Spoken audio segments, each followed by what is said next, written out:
वो जो बुग़्ज़ बाबर के मरीज़ हैं वो इतना ज़्यादा उनके अंदर मर्ज़ सरायत कर गया है कि उनको हर जगह पे अब बाबर आज़म ही दिखाई देता है।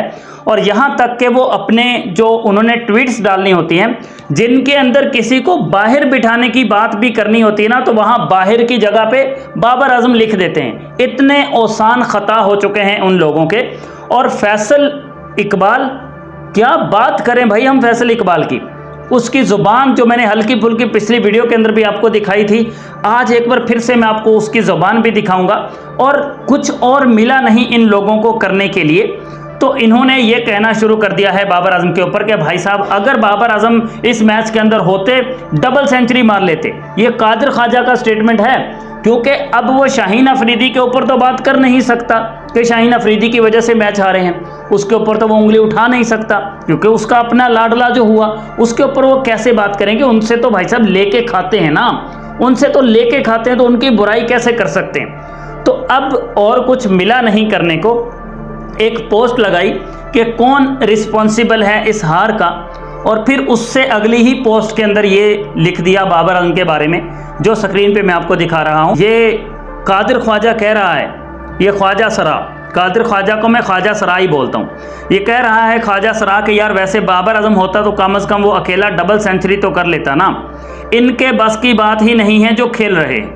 अफसोस हुआ, मतलब अब जलन की हद यहाँ तक पहुँच चुकी है, जलन के इस तरह की बातें भी होना शुरू हो गई हैं। बट एनीवेज फैसल इकबाल ने एक और बकबक की है, उसके ऊपर हम बात करते हैं डिटेल के साथ। उससे पहले लाइक सब्सक्राइब फॉलो का बटन आप दोस्त लाजमी से दबा दो। और बाबर आज़म जो कि बाहर डगआउट में बैठे होते हैं, और बाबर आज़म का इस तरह से बैठना, खिलाड़ियों का आके प्लेयर्स को आके प्रेस करना ना, ये चीज़ बर्दाश्त नहीं हुई उससे, फैसल इकबाल से। और उसने ये वाली बात बोली है जो कि स्क्रीन पे आप इस वक्त देख पा रहे हो, जिसके अंदर उसने कहा है जनाब के एज़ पर आईसीसी मतलब इंटरनेशनल क्रिकेट काउंसिल के जो रूल्स हैं उनके मुताबिक ये है कि प्लेयर्स जो प्लेइंग 11 का हिस्सा नहीं होते हैं वो मतलब जब बाहर बैठे होते हैं ना, तो उन्होंने एक येलो कलर की एक किट जो है ना वो पहनी होती है। मतलब जो यूनिफॉर्म उन्होंने पहनी होती है, कोई भी उन्होंने यूनिफॉर्म पहनी होती है, उसके ऊपर एक पीले रंग की एक और किट जो है ना वाइट किट के ऊपर वो पहनी होती है, जिससे पहचान हो कि भाई जी ये प्लेयर नहीं खेल रहा है। उसके बाद उसने कहा कि ऐसी वीक मैनेजमेंट, इतनी घटिया मैनेजमेंट उसने कहा कि क्यों है कि जो बाबर आज़म को ये बता नहीं रही कि तुम जो है इस अपनी मतलब जो नॉन प्लेइंग मेंबर होते हैं वो ये वाली जर्सी पहनते हैं वगैरह वगैरह, इस तरह की चीज़ें जो है इसने कहा कि भाई साहब पाकिस्तान की मैनेजमेंट जो है इतनी घटिया है कि उसको बता नहीं रही है। और साथ में वो ये कह रहा है कि is he bigger than Pakistan cricket team and ICC rules. ये है फैसल इकबाल की सबसे बड़ी तकलीफ़।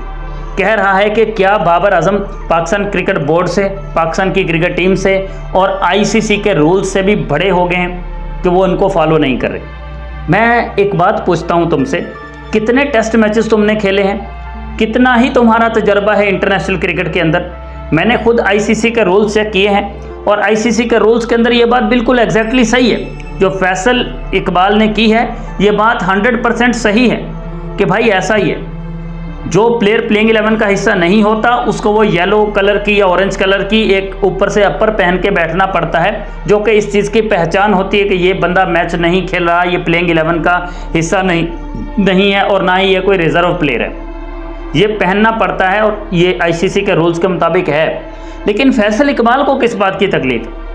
ना पाकिस्तान क्रिकेट बोर्ड को कोई प्रॉब्लम पेश आ रही है, ना आईसीसी को कोई मसला है, ना बांग्लादेश क्रिकेट बोर्ड को कोई मसला है। तो मसला फैसल इकबाल को ही क्यों हुआ? क्योंकि जलती है, क्योंकि कंटेंट इन्हीं का बाबर आज़म के नाम से ही बिकता है, इसके अलावा इनको कोई देखता भी नहीं है, कोई इनको नहीं देखता। इसके अलावा ट्विटर पे एक हैंडल है मारिया राजपूत के नाम से, उन्होंने एक पोस्ट लगाई जिसके अंदर उन्होंने कहा कि सीबी अरसलान नसीर जो है उसने कुछ शाहीन अफरीदी के बारे में कहा था और उसके बाद जो है वो उसको मतलब बदतमीज़ और इस तरह के बदतमीज़ यूट्यूबर इस तरह की चीज़ें कहना शुरू कर दी गई थी। तो उसका जवाब फैसल इकबाल साहब दे रहे हैं कि शट अप। मतलब लैंग्वेज देखो इस घटिया इंसान की कि किसी को भी रिप्लाई देता है तो इसी तरह की ज़ुबान इस्तेमाल करता है। उसके नीचे फिर से रिप्लाई देखो, यू गेट आउट, घंटे की तू और घंटे का तेरा स्टार। मतलब ये कि मारिया राजपूत को भी साथ में बुरा भला बोल रहा और साथ में बाबर आजम को भी बुरा भला बोल रहा। मैं तो एक ही चीज़ कहता हूँ कि भाई ज़ुबान तो कम से कम सही इस्तेमाल कर लो। तुम्हें ज़ुबान इस्तेमाल करने का ही नहीं पता है। तुम्हारा इतना अच्छा ख़ानदान, इतना बड़ा नाम, इतने बड़े क्रिकेटर तुम रहे हो, मतलब ये क्या है? इतनी बदतमीज़ी तो भाई हम जैसे लोग भी नहीं करते।